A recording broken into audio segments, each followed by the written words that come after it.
சற்று முன் கிடைக்கப்பெற்ற மிக மிக முக்கியமான செய்தி ஒன்று வெளியாகியிருக்கு. பிரச்சாரத்திற்கு நடுவே மயங்கி விழுந்தார் ஸ்டாலின். பரபரப்பு. நண்பர்களே, மறக்காம நம்ம சேனலுக்கு சப்ஸ்கிரைப் பண்ணிட்டு இந்த வீடியோவுக்கு ஒரே ஒரு லைக் மட்டும் பண்ணிடுங்க. தமிழ்நாடு முதலமைச்சரும் திமுக தலைவருமான மு.க. ஸ்டாலின் 2026 சட்டமன்ற தேர்தலுக்கான பணிகளை இப்போதே தொடங்கிவிட்டார். இதன் ஒரு பகுதியாக செவ்வாய்க்கிழமை அன்று மயிலாடுதுறை மாவட்டம் சீர்காழி நகரில் மக்களுடன் நேரடியாக கலந்துரையாடினார். திமுக தலைமையிலான கூட்டணிக்கு ஆதரவு திரட்டும் விதமாக இந்த நிகழ்ச்சி அமைந்தது. அதிகாலையில் சீர்காழி நகர பகுதியில் முதல்வர் ஸ்டாலின் நடைபயிற்சி மேற்கொண்டார்.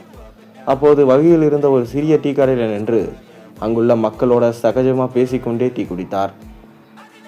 திமுக மற்றும் அதன் கூட்டணி கட்சிகளுக்கு வாக்களிக்குமாறு அவர் கேட்டுக்கொண்டார். முதல்வருடன் பேசவும் அவரை பார்க்கவும் வழிநெடுகும் ஏராளமான மக்கள் கூடினர். பலர் அவருடன் செல்ஃபி எடுத்துக்கொண்டு தங்கள் ஆதரவை தெரிவித்தாங்க. கொளத்தூர் தொகுதியில் போட்டியிடும் ஸ்டாலின் சட்டமன்ற தேர்தலுக்காக மாநிலம் முழுவதும் தீவிரமாக பிரச்சாரம் செய்து வருகிறார். இதற்கு முன்னதாக திங்கட்கிழமை அன்று பாஜக தலைமையிலான மத்திய அரசை ஸ்டாலின் கடுமையாக விமர்சித்திருந்தார்.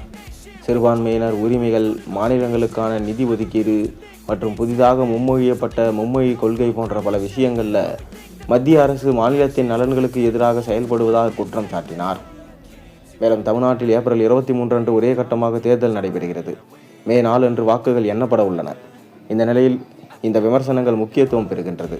இது குறித்து தனது எக்ஸ் பக்கத்தில் பதிவிட்ட ஸ்டாலின், தமிழ்நாட்டுக்கு வரும் பாஜக அமைச்சர்கள் மற்றும் முதலமைச்சர்கள் மாநிலத்தை பாதிக்கும் பிரச்சனைகள் குறித்து பதிலளிக்க வேண்டும் என்று கூறியிருந்தார்.